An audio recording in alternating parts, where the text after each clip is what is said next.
Students, welcome to the another episode of the Renaissance period. इससे पहले आपने early renaissance और एलिज़ाबेथन वगैरह इनके एजेस पढ़े। आज हम उनमें से थर्ड वन पढ़ रहे हैं, that is the Jacobean as. और इसके बाद इसका एक और है।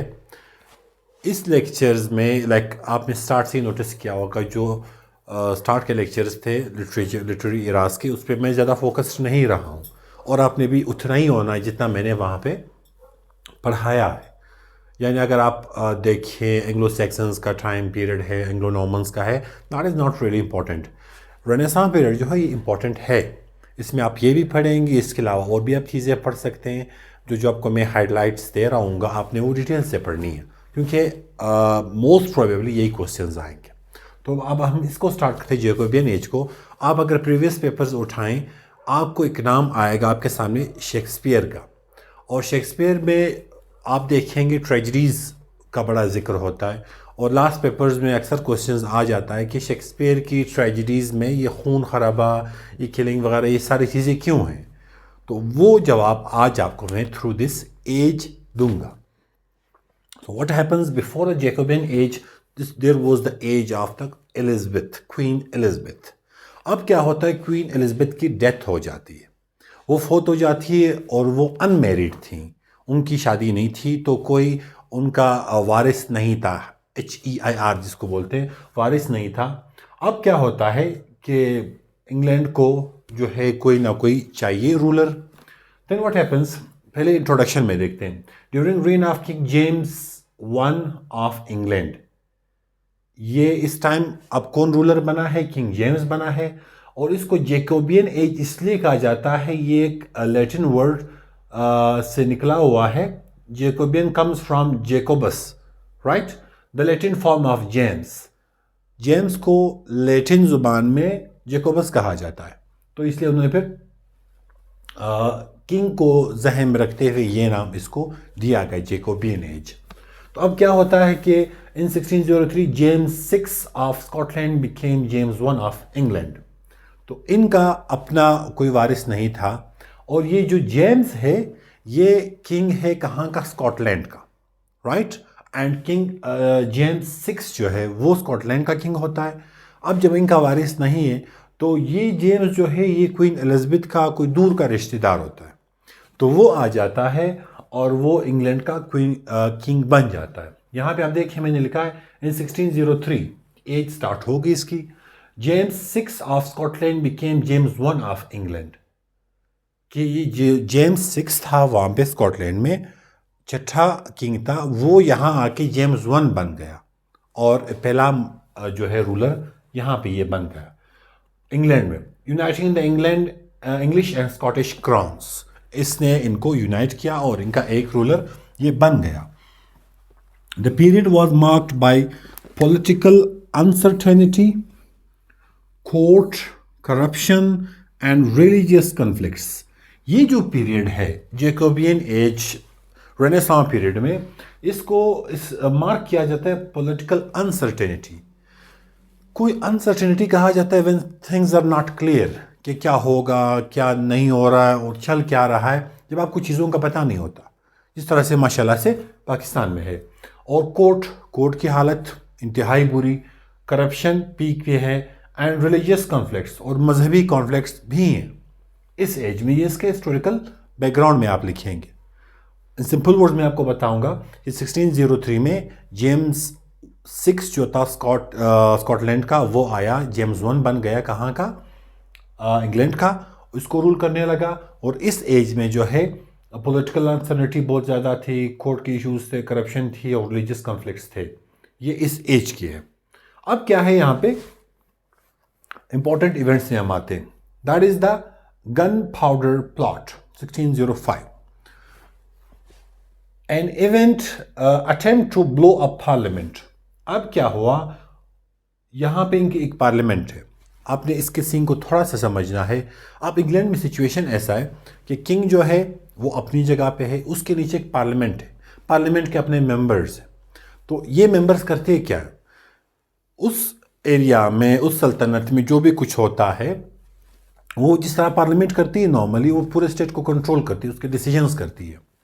अब ये इश्यूज खड़े क्यों हैं, ये धमाके हो क्यों रहे हैं, इसकी एक रीज़न है। रीज़न ये है, जेम्स जो स्कॉटलैंड से इंग्लैंड आया है, he believes in this thing कि जो किंग है he is all in all, इसको कोई पूछने वाला नहीं है, इसके पास खुदाई कुछ शक्तियाँ होती हैं और कुछ ऐसी पावर्स होती हैं जो बाकी लोग उसको क्वेश्चन नहीं कर सकते। लेकिन यहाँ पे पार्लियामेंट इसको क्वेश्चन करता है। इसने यहाँ पे जो पॉलिटिकल अनसर्टेनिटी, जेम्स ने क्या किया, अपने पसंद के लोगों को ऊपर वो ले आया, बड़ी बड़ी सीटों पे बिठाया, लोगों को पैसे देने लगा, पैसे इन द सेंस करप्शन के फॉर्म में, अपने जो फॉलोअर्स है वो बढ़ाने लगा उस टाइम। तो उससे हुकूमती ख़जाना खाली होने लगा। जब ख़जाना खाली होने लगा तब इसने क्या किया, उन्होंने लोगों पे टैक्स बढ़ा दिए, चीज़ों के रेट्स हाई कर दिए। तो पार्लियामेंटेरियंस खड़े हो कि ये गलत है, तो इनके बीच मसले आने लगे। अब क्या होता है कि इनकी मीटिंग होती है तो ये जो पार्लियामेंट पे एक हमला लोग करते हैं, उसके सामने बैरल्स रखते हैं जिसमें पाउडर वगैरह होता है, पूरे पार्लियामेंट को उड़ाना था। अब इनमें प्रोटेस्टेंट्स थे, कैथोलिक्स थे, वहाँ पे डिफरेंट सेक्ट्स थे।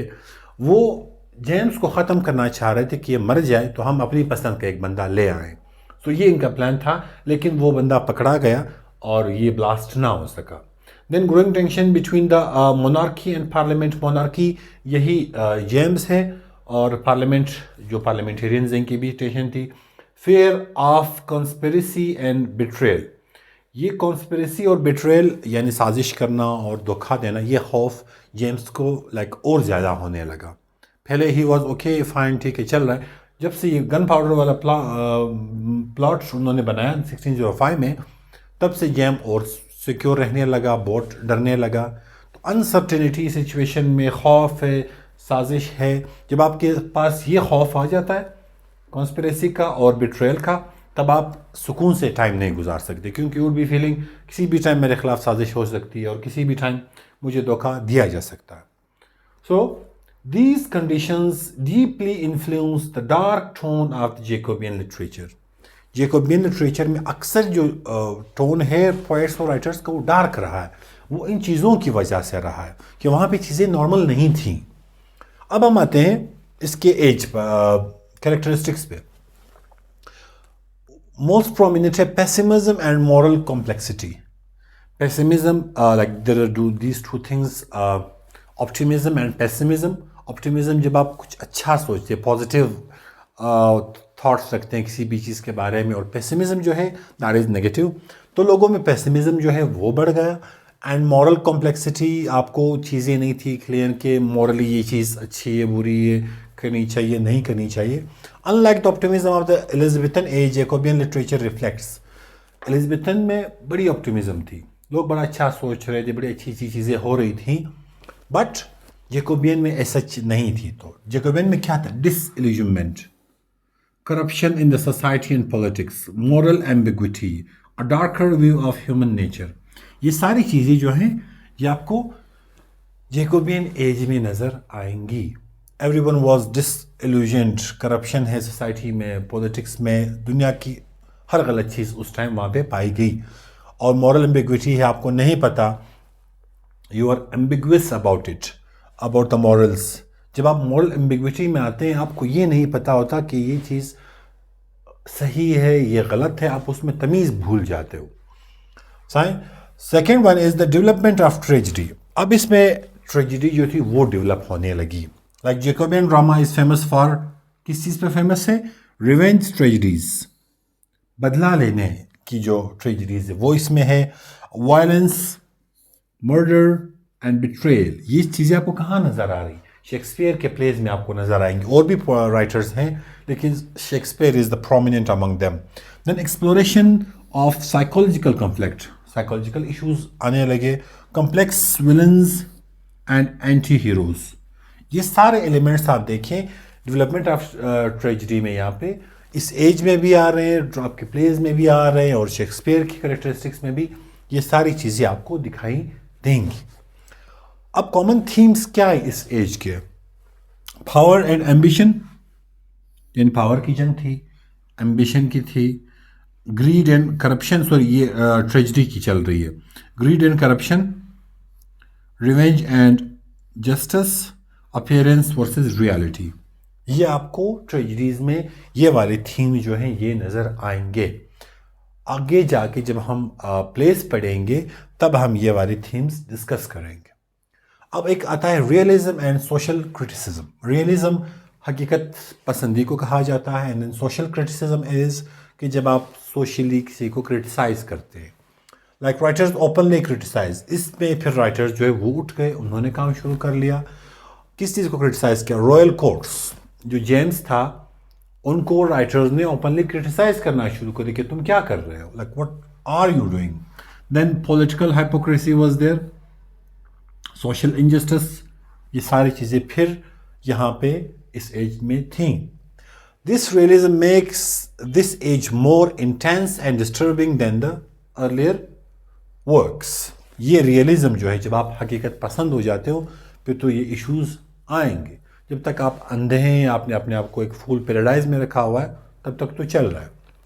अब ड्रामा इन जैकोबियन एज।